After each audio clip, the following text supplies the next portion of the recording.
Bien le bonjour tout le monde, je suis Flo et vous êtes les bienvenus dans le salon. On se retrouve aujourd'hui pour une vidéo un petit peu spéciale étant donné qu'il s'agit d'une interview de Florent et Thibaut, le chanteur-guitariste et le batteur de Nord, un petit groupe français. Si vous voulez en savoir plus à leur sujet, j'ai sorti en même temps que cette interview une vidéo plus classique.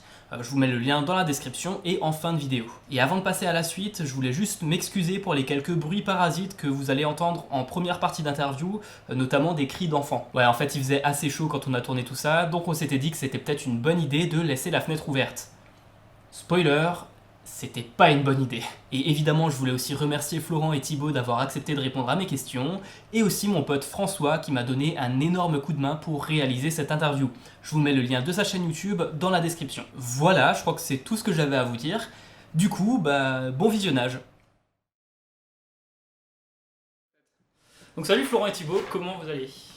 Bah super, écoute, malgré cette période un peu hardcore, Tout petit peu hardcore, un tout légèrement. petit peu hardcore où on peut pas jouer, on peut pas se défouler, on peut pas casser des guitares par terre. On peut faire d'autres choses intéressantes. On peut faire pas mal de On choses. peut faire de la donc, musique et on peut composer. Voilà. C'est pas mal quand même. Ça va, on est dans la survie. On compense quoi. On compense. Ouais, une bonne période pour créer un peu, j'ai l'impression. Ouais, ça a pas mal, ça a essayé de jammer un petit peu en répète, ça a essayé de faire des nouvelles choses, d'avancer sur la suite en fait, histoire de gagner le temps qui va être perdu quoi, parce qu'on est déjà bien à la bourre sur beaucoup de choses. Ouais, vous avez eu quelques concerts qui ont dû être annulés, reportés. Je pense au festival Prog in Paris. Le Post in Paris. Post in Paris. Post in Paris, ouais. Ça, plus on avait une release party qui était prévue en mai aussi, si je Ouais. dis pas de bêtises. Pareil, elle a sauté. Elle devait être reportée à la rentrée là. Je sais plus ce qu'il en est. Je peux dire que c'est Mais je pense définitivement qu'on peut- mort. Ah, Ouais. Je peux dire que tout ce qui est concert, les 6 dates qu'on avait prévues, on en avait fait 6-7 de bouquets, et entre autres, on a dû en repousser 2, je Ok. pense, grossièrement, 2 voire 3. Et voilà, on est toujours un peu. En fait, les salles ne veulent pas s'engager pour l'instant. On a plus tendance à vouloir booker janvier, février. Là, on a déjà des dates qui vont tomber, qui sont pas encore annoncées. Mais pour l'instant, je pense que 2020 est définitivement annulé. ouais. On croise les doigts pour 2021. Ouais, touche du bois. on espère ça, oui. On verra bien. Alors, pour commencer, donc première question d'ordre pratique, on va dire. Comment se prononce le nom du groupe? Parce que j'ai vu dans une de vos interviews que vous avez décidé de vous appeler comme ça en rapport à vos origines. Du coup, est-ce qu'on le prononce à la française pour coller à vos origines ou est-ce qu'on le prononce à l'anglaise pour coller à la langue de vos textes? T'as envie de répondre ou... Moi, tout bêtement à la française. Hein, Oui, la base c'est On la assume française. le côté franchouillard. C'est ça. On en a un qui porte un béret. En fait, c'est con, mais pour l'étranger, on va l'assumer en anglais parce que Ouais. parce qu'on s'est retrouvé à jouer en Allemagne quand on a sorti le premier album et qu'on venait de changer de nom du coup. Et directement on nous a accueillis avec le Nord, avec le petit D. Tu vois, on était là, waouh. Du coup, on va dire qu'on triche. Joker sur la question. D'accord. Pour les étrangers, moi je suis assez. Je laisse couler. Ouais, voilà. Mais c'est vrai que. Généralement, c'est vrai que les gens ont tendance à angliciser tous les noms, même quand ceux qui sonnent vraiment français. Enfin, j'avais un groupe avant, ça s'appelait Jadalis, et il y avait des gens qui appelaient Jadalis. Ok. D'accord. Et donc Florent, t'es chanteur et guitariste, et Thibaut, t'es batteur, hein, je me trompe pas. Ouais, c'est ça. Donc est-ce que vous pouvez raconter un petit peu l'origin story du groupe? Parce que si je dis pas de conneries, vous aviez un autre nom avant, vous étiez moins nombreux aussi. Ouais, on a attaqué en trio à la base. C'est vraiment parti du coup de. On est tous partis faire nos études à Paris en fait. Et on était que 3, et pas encore Thibaut, il y avait un autre batteur à l'époque, et on s'est rendu compte qu'on est tous du Nord. Ouais. C'est Ok. un hasard tout simple. Et du coup on est devenus très vite copains comme ça, parce que la bière, la nourriture grasse. Et voilà, on a commencé un petit projet un peu acoustique en soi, et c'était pas spécialement prétentieux, ça se voulait simple et efficace. Et puis un jour on s'est dit allez, on en a marre, on a envie de pousser le truc. On a un des membres qui a pas pu continuer à cause de son travail, et on a embarqué Thibaut dans l'aventure à la batterie. Et quand on a fait le premier album, on a embarqué notre 4e membre qui s'appelle Manu, donc qui fait la 2e guitare. Et c'est là qu'on se dit à la base le groupe avait été quand même créé parce qu'on est des potes du Nord, et le nom Nord, il faut qu'on prenne ce truc quoi. C'est simple, il y a 4 lettres, ça se retient, on est 4 en plus dans le groupe maintenant, donc Parfait. ça rentre dans les cases. Alors Voilà, on a lancé la machine comme ça. Bon bah voilà, ça c'était pour les questions un peu bateau. Ouais. On passe aux questions un peu plus spécifiques maintenant. Ouais. Donc pour moi, un des éléments les plus caractéristiques de votre musique, et de votre identité en tant que groupe, c'est votre éclectisme. Je sais pas si vous êtes d'accord avec ça ou pas. Bon, si. Et je pense par exemple à mon morceau préféré du deuxième album, qui est We Need to Burn Down This Submarine, qui a une intro très post-rock, qui enchaîne avec un riff plus dynamique et agressif, et ensuite qui part sur quelque chose de plus prog, etc. Donc on passe comme ça d'un genre à l'autre au sein d'un même morceau, sans pour autant perdre le flow du morceau, ce que je trouve vraiment génial, quoi. Et du coup, est-ce que c'est quelque chose que vous cherchez, ou est-ce que quand vous composez justement, vous dites on va essayer de passer, de mélanger plusieurs trucs, de passer d'un genre à l'autre, ou est-ce que c'est quelque chose que vous cherchez pas forcément, qui vient juste comme ça pendant le processus de composition? Je te laisse, tu veux attaquer là-dessus? Ah ouais, bah je vais je sais pas. Disons, le côté patchwork, là, moi je pense que ça vient de Florent à la base.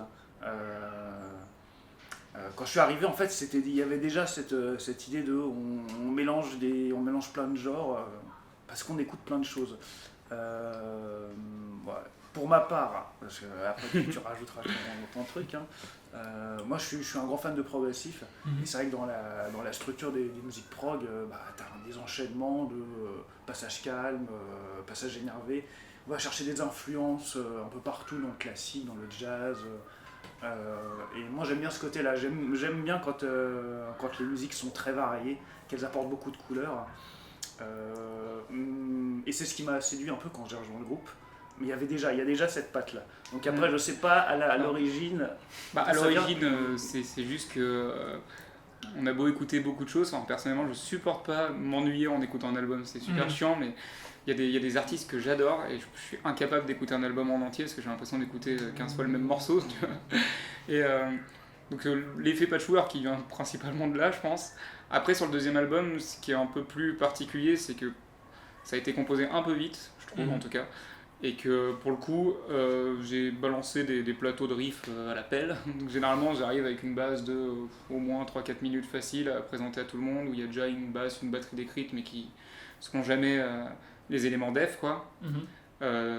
Et après, chacun fait sa popote. Donc à partir du moment où je mets quelque chose qui va sonner un petit peu oriental ou un petit peu jazzy, tout de suite, le réflexe des autres va être d'écrire des parties qui vont aller dans ce sens-là, et du coup forcer encore plus les styles.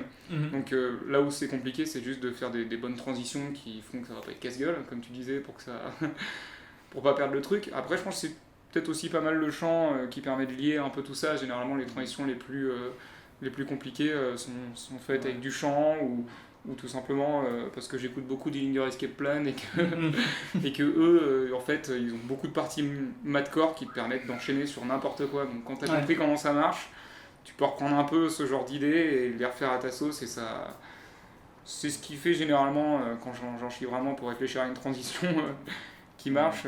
C'est un peu comme ça qu'on procède. Et sur le dernier album, Manu a participé à la composition et de son côté, il a écrit des riffs et qu'il a filé après à Flo.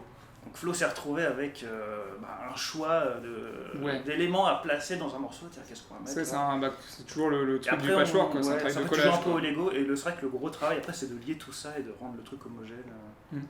En sachant que quand on est arrivé en studio, il y avait quand même une grosse partie des morceaux qu'on n'avait pas pu jouer en répète avant. Donc c'était la grosse découverte, quoi. Je dirais pas ce qu'est la grosse découverte, parce que les structures étaient faites, on savait comment on allait enchaîner les morceaux, etc. Ça, c'est, de toute façon, si ça c'est pas prêt, je peux dire ça ressemble à rien. Mais oui, c'est vrai qu'on a redécouvert plus que découvert l'album, des lignes de batterie que je connaissais pas parce qu'on les avait jamais jouées ensemble.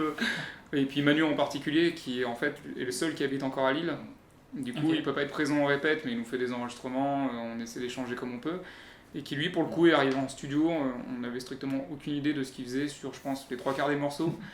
Et c'est vrai que sa patte, tous les arrangements qu'il a fait, etc., c'est aussi, ça fait partie des choses qui font que l'album a une personnalité, un caractère qui est peut-être pas sur ceux d'avant, en tout cas pas aussi forte. Alors du coup, The Only Way to Reach the Surface, le dernier morceau du deuxième album, qui porte d'ailleurs le même nom, dure plus de 15 minutes. Est-ce que c'était votre volonté de conclure l'album sur un morceau aussi long, ou est-ce que vous êtes juste laissé emporter par votre flow créatif au moment de la composition du morceau ? c'est un peu des deux. En fait, tu vois, j'essaie en tout cas pour ma part, vu que j'écris les textes évidemment, j'essaie de voir un album comme un peu comme un bouquin, tu sais, il faut un début, une fin. Et du coup, j'écris toujours le début et la fin. Comme ça, après au milieu, je sais que je peux un peu remplir comme je veux, et ensuite chacun mettra sa patte sur les morceaux évidemment. Et là, ce qui s'est passé, c'est que j'avais la vraie fin, donc, qui au final ne dure pas très longtemps, qui sont les 3 dernières minutes de ce fameux morceau. Je me suis dit, ok, ça c'est notre fin d'album, on a notre début d'album qui reprend le même thème sur d'autres accords et des choses qui reviennent. Mais après on va remplir. L'intérieur, et en fait, très vite en fait, les morceaux sont enchaînés, les transitions se sont faites assez naturellement quand même sur la plupart des morceaux, et puis je me suis retrouvé à me dire, bah en fait on a 30 minutes, on a 30 minutes, l'album il fait 30 minutes là, donc est-ce qu'on se ferait pas plaisir à faire un gros pâté à la fin donc, on a posé des riffs, on savait pas combien de temps ça ferait pour être honnête, mais on s'est dit, allez, ça fait 10 c'est bien, ça fait 25, on est dans la merde, mais ça fait 15 tant mieux, et ça c'est un peu goupillé tout seul comme ça, et c'est pas plus mal parce qu'au final, bon, personnellement c'est un de ceux que je préfère jouer et que j'aime le plus, donc je suis le plus fier, donc... Ouais, voilà. c'est vrai que niveau éclectisme, là, on est pas mal là, sur ce morceau. c'est vraiment celui où, grossièrement, dans notre tête, on le divise en 4 parties, et il y a une partie sur 2 a été composée par Manu, du coup, à la guitare, et l'autre par moi, donc du coup, ça fait vraiment des... Ça fait le bordel. Ouais, par exemple, c'est un morceau que tu as composé, t'enlèves les parties de Manu, t'arrives à une durée de quoi? Je pense qu'on 7, a fait... 8 minutes. Ouais, je vous dirais 7-8 minutes, ouais. C'est un morceau normal, sauf qu'on en a mis voilà, 2 morceaux en un. Avec évidemment ça te fait un gros... l'idée d'essayer de rappeler des différents thèmes. Il y a quand même des... Je sais qu'il y a une petite montée de guitare de Anger Management qu'on retrouve. Il y a des choses... En fait, il y a des choses de tous les morceaux d'avant qui reviennent. D'ailleurs, la plupart des chroniques appelaient ce morceau la synthèse, la synthèse de l'album. Ouais, et je pense que c'était vraiment l'idée. Donc tant mieux. Ok. Alors votre premier album qui est sorti en 2018 s'intitule And Now There's Only a River Left Behind. Donc le deuxième qui est sorti cette année s'appelle The Only Way to Reach the Surface. Donc dans les deux titres, on a une référence à l'eau avec la rivière pour le premier et la surface pour le deuxième. Est-ce que ça va être une constante dans vos titres d'album ou est-ce que c'est juste une coïncidence? Alors ça va pas être une constante, parce qu'en fait c'est un diptyque. Parce que tu peux remarquer qu'il y a le mot Only qui est sur les deux noms d'album, parce qu'en fait il n'y en a qu'un. Pour le coup. Et en fait, le premier album, il traitait du deuil sous toutes ses formes, donc un peu le deuil amoureux, le deuil du travail, ça va être... bref, le deuil de ses rêves, enfin bon, vraiment sous toutes ses formes, chaque track parlait un peu de ça. Et quand on est arrivé à ce moment de se dire, bon, bah, faut écrire un deuxième album, on s'est demandé, bah, quand on est au bout du bout, qu'on s'est bien noyé là-dedans, comment on fait pour remonter? Déjà, nous aussi, comme musiciens, comment on fait pour remonter après un premier album comme ça. Et du coup, chaque comment dire, tu peux mettre en parallèle plusieurs tracks des deux albums, comme Valiant Shapes et Silent Shapes qui vont ensemble, Love et Shibalba, etc. Il y a des ponts, on va dire. Et là, cette fois-ci, on a vraiment traité du lâcher prise en fait sur le deuxième album. Ça parle principalement de lâcher prise et ça clôt vraiment un diptyque. Donc on va commencer à s'attaquer à autre chose. Est-ce que ça sera quelque chose d'unique ou qu'on partira sur 2-3 albums? Je peux pas te dire pour l'instant, mais en tout cas, c'est en bonne voie. Donc là, vous avez déjà commencé à bosser sur le troisième album, en tout cas? Ouais, déjà, ouais. Une dizaine de brouillons, je dirais. C'est déjà pas mal. Le confinement, oui, c'est vrai que on a eu le temps de se faire chier. Ouais, c'est si. sûr. En tout cas, voilà, tout ce qui est conceptuel, on va dire, parce qu'on veut quand même vraiment garder un peu cette touche-là, quoi. Oui, c'est déjà bien avancé. Et du coup, pour revenir sur l'éclectisme qui caractérise votre musique, quand j'essaie de parler de vous à quelqu'un qui vous connaît pas, je galère toujours un peu parce qu'on me demande à quel genre vous appartenez. Bah, nous aussi, Ouais. hein. Et donc, justement, au final, je me disais que les mieux placés pour répondre à cette question, c'était vous. Donc, est-ce que vous pensez que Nord appartient à un genre en particulier? Et si oui, lequel? En fait, à la fois, on a envie de dire oui et en même temps non, tu vois. C'est-à-dire que on a peur du prog, tu vois. Non mais c'est vrai, on a un peu peur, on a peur du terme prog, je pense qu'il faut Le prog, l'assumer. c'est très connoté. C'est qu'il y a le côté... Il y a un prog old school qui existe vraiment, tu vois. Et, en tout cas, toi aussi, mais moi j'ai bouffé des albums de Dream Theater quand j'étais ado à fond. Et je sais que toi t'écoutes beaucoup de Yes, Moi, je sais que ça, j'adore t'es ça, un mais fan c'est de vrai prog. qu'il y a une image très. Enfin, prog, quand on met une étiquette prog, on imagine, je sais pas, un Dream Theater, un Steven Wilson. Voilà. Et en fait, pour qui certains, qui va jouer. Enfin, je sais pas. Enfin, on pense technique, etc. Mais aussi pour un gros public, ça sonne très vite kitschouille en fait. Tu vois, il y a ce côté hyper kitsch, tu vois. Et le truc, c'est qu'on s'est toujours un peu positionné au milieu de ça, parce qu'on a beau avoir les influences prog. Pour ma part, en tout cas, j'écoute du madcore à fond. Je sais que notre bassiste, il est à fond dans le noise, le punk, tous ces trucs-là. L'autre guitariste, c'est un gros fan de trucs plus rock, plus typé Mastodon, qui peut-être se rentre un peu aussi dans le prog, tu me diras.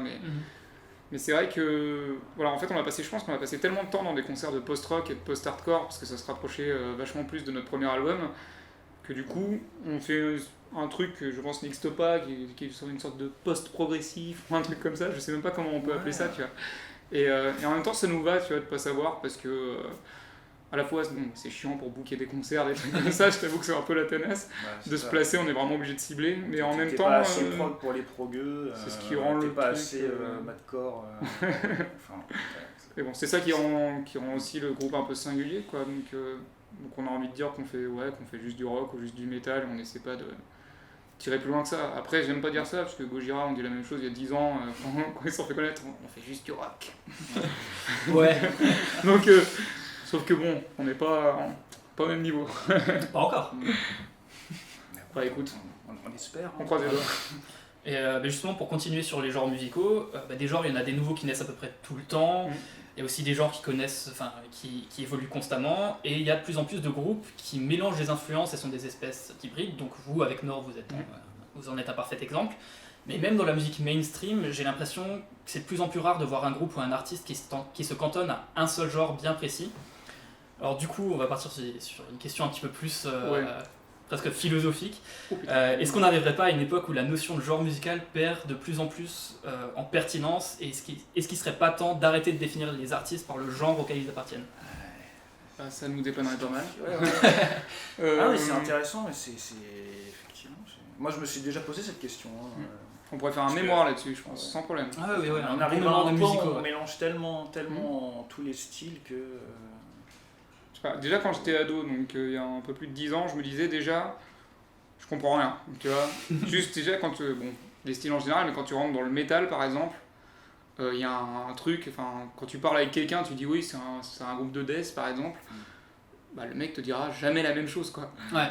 Jamais il dira ouais, t'as raison, il va te dire mais non, mais ça c'est du trash, post-machin. Oui, c'est ça, mais même en fait, je pense que c'est les groupes aussi qui s'auto-définissent comme ça. En fait, les styles existent parce qu'il y a un gars qui va arriver un jour, qui va dire bah moi je fais du post-hardcore, et tout le monde va se dire c'est génial, on va faire pareil. Et c'est aussi comme ça que les genres naissent, je pense. Mais c'est vrai que je sais pas, peut-être que ça peut aiguiller les gens pour aller dans des festivals, pour les concerts, ce genre de choses là, c'est bien, mais en même temps, dès que tu sors un peu des cases, c'est vrai que c'est super dur de s'y retrouver. Mais je disais ça il y a 10-20 ans. Oui, voilà, c'est pas.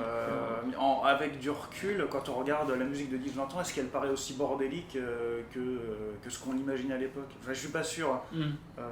Les mélanges de genres, le crossover, j'ai l'impression que ça a toujours existé. Et quand on est dans l'instant, on se rend pas compte peut-être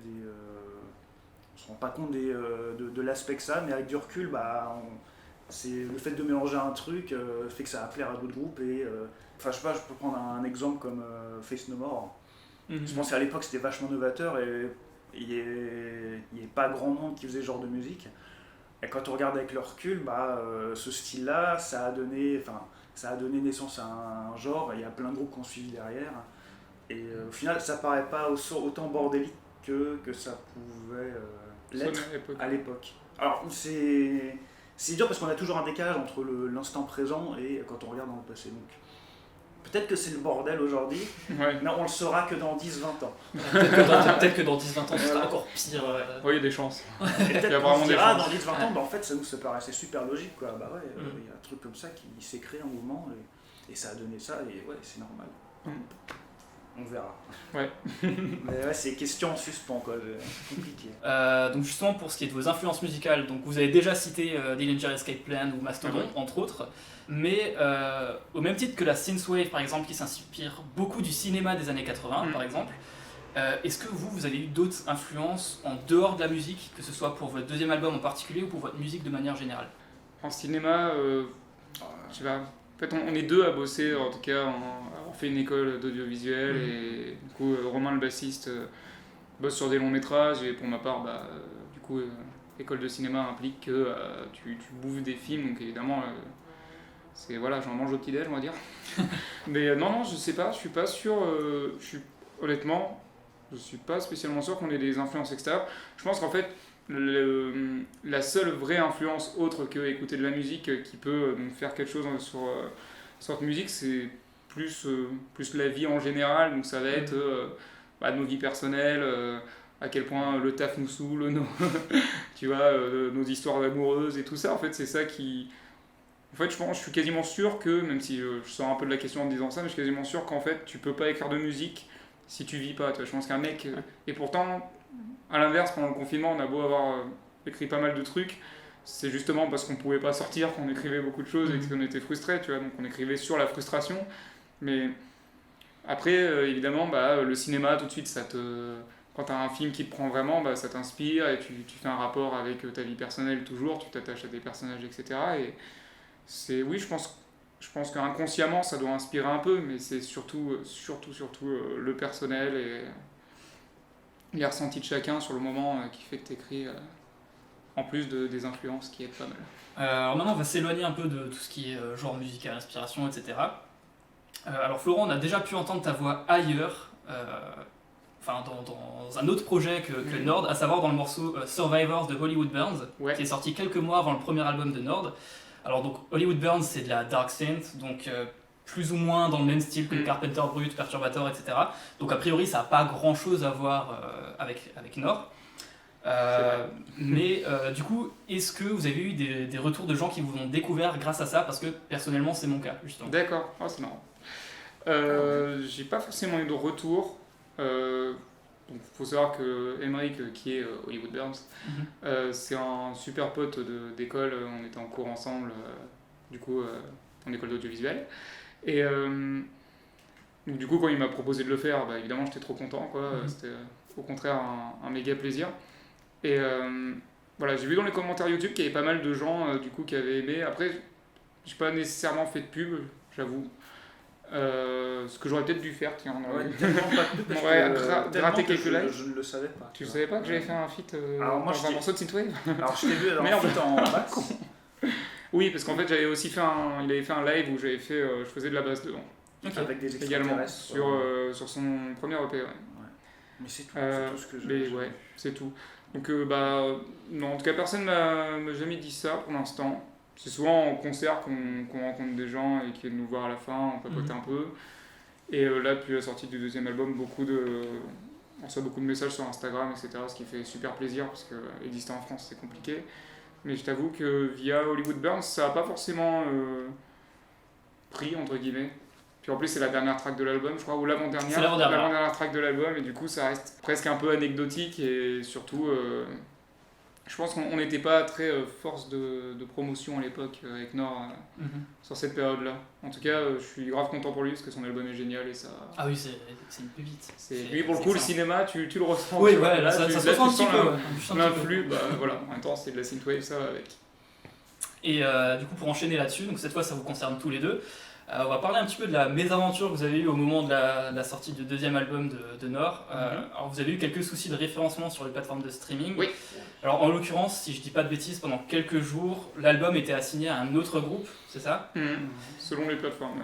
Ouais, et donc c'est d'autres groupes qui ont des noms plus ou moins similaires à Nord.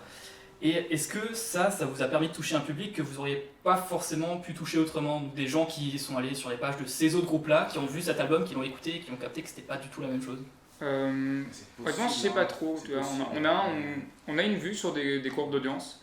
Et c'est vrai qu'il y a quand même beaucoup, on a remarqué qu'on touchait pas mal aux USA, on touchait pas mal de monde aux USA, alors que la promo qu'on a fait avec la Clonosphère, elle est uniquement en France. En France et un petit peu en Europe. Un petit peu en Europe, mais USA, ouais. zéro. Aux USA, zéro, et en fait, c'est pourtant, devenu ouais. très vite un des pays qui écoutait le plus. Donc tant Tant mieux pour mieux. nous. Ouais, ouais. Après, est-ce que c'est à cause du mauvais référencement? Je suis pas spécialement sûr, mais parce que je sais que sur Apple Music par exemple on a été affilié à un boys band japonais qui lui pour le coup est vraiment écouté. Le Japon, j'ai pas le sentiment que... Et sur YouTube aussi. On ira y jouer, est mais toujours c'est affilié pas- à eux, hein, sur YouTube. Je crois. Oui, sur, mais Ah sur oui, YouTube, ouais. mais sur YouTube on peut rien faire malheureusement Ouais. parce qu'en fait ce sont des vidéos qui sont uploadées par la boîte, donc à part les supprimer, ça n'a pas, voilà, ça a pas grand intérêt, mais Non, mais c'est possible que ça ait joué. Hein. oui, c'est vrai Après, qu'on a été mélangé peut-être dans plusieurs algorithmes Ouais. différents, parce que même sur Spotify c'était Nord avec un accent. Oui. Il y a eu plein de trucs différents. Sur Deezer, on était associé à un artiste qui s'appelle Forêt, et en fait, à chaque fois qu'on sort un truc, on sait pas pourquoi, mais c'est lui qui récupère tous les Nords. Donc C'est vrai que Nord et Forêt, ça se ressemble tellement. bah ouais, je pense qu'il s'appelait comme ça avant, et que le mec, il a dû être malin, parce qu'en fait, du coup, quand on va sur sa page Deezer, il y a à peu près 15 groupes qui s'appellent Nord. Après, voilà, on a conscience qu'en choisissant ce nom, on se tirait un peu une balle dans le pied. Mais en on même peut temps, chercher. ouais, voilà, on l'a vraiment cherché pour le coup. Clairement, ouais. Mais en même temps, déjà des groupes de métal français qui, je dis métal, hein, j'essaie de nous catégoriser, t'as vu, qui s'appellent Nord, il y en a pas à foison, tu vois, donc on se dit tant pis, on prend le risque et puis on verra ce que ça donne, mais c'est un problème qui normalement devrait plus arriver grâce aux dernières sorties, parce que maintenant on a des vraies pages artistes dédiées, du coup on devrait plus être assimilé aux autres. J'espère. Ouais. Croise les doigts. Et est-ce que vous avez d'autres projets à côté de Nord, que ce soit des projets musicaux ou artistiques de manière plus générale? Ah bah, je te laisse attaquer. Bah, moi, je joue dans un groupe de Doom qui s'appelle Monolith. Ok. ITHE. ITH, à la fin. ouais. Parce Parce que qu'il y a- il y a Monolith, beaucoup- c'est une. il y Ouais. a beaucoup de monolithes. Hein. Pareil, Ouais. tu tapes Nord Monolith dans YouTube ou Metal Archive, là, t'as des monolithes, t'en as des pages, quoi. Avec des Y. Alors du coup, encore un nom je- bien voilà, français. voilà. Ouais, mais bon. Vous prenez un peu plus quand même. Pour le coup, Ouais, c'est ouais. un Oui. groupe bien avancé déjà. Ouais, c'est un groupe qui existe depuis, je dis pas de bêtises, le premier album est sorti en 2001. Moi j'ai rejoint le groupe en 2015. Il y a combien d'albums à l'actif là? Il y a le 8e qui est sorti, le 9e qui va peut-être sortir un jour. Et ça tourne plutôt bien en Europe. Ouais, c'est un groupe qui s'exporte mieux qu'en France en tout cas.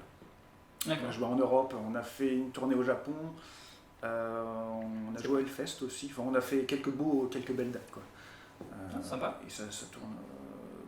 C'est assez confidentiel parce que c'est du Doom, donc ça s'adresse pas Ouais, à un public, un très large public. Public averti. Mais dans le public Doom, il y a des aficionados, des gens qui sont à fond, quoi. Et ouais, on s'amuse bien, quoi. On fait des trucs sympas, des belles dates. Et voilà, c'est avec Nord et Monolith, c'est les deux seuls groupes que j'ai en ce moment.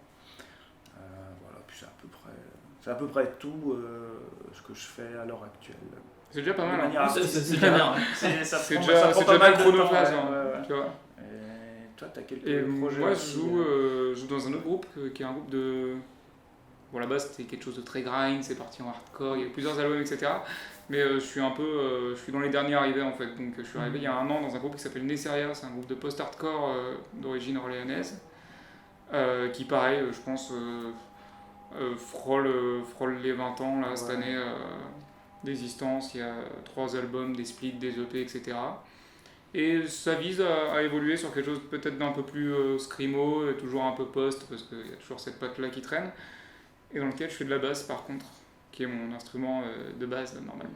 D'accord. Et voilà, ça tourne bien, ça joue bien, et il y aura des choses l'année prochaine là-dessus. Bon bah du coup, j'ai posé toutes les questions que j'avais à vous poser. Vous avez répondu à certaines questions avant que je les pose, donc c'était c'était Pardon. plutôt- c'est pas grave, ça allait bien dans la progression que j'avais prévue, etc. Donc nickel. Merci beaucoup d'avoir accepté cette interview. C'est super cool de votre part. Merci à toi. toi surtout, ouais.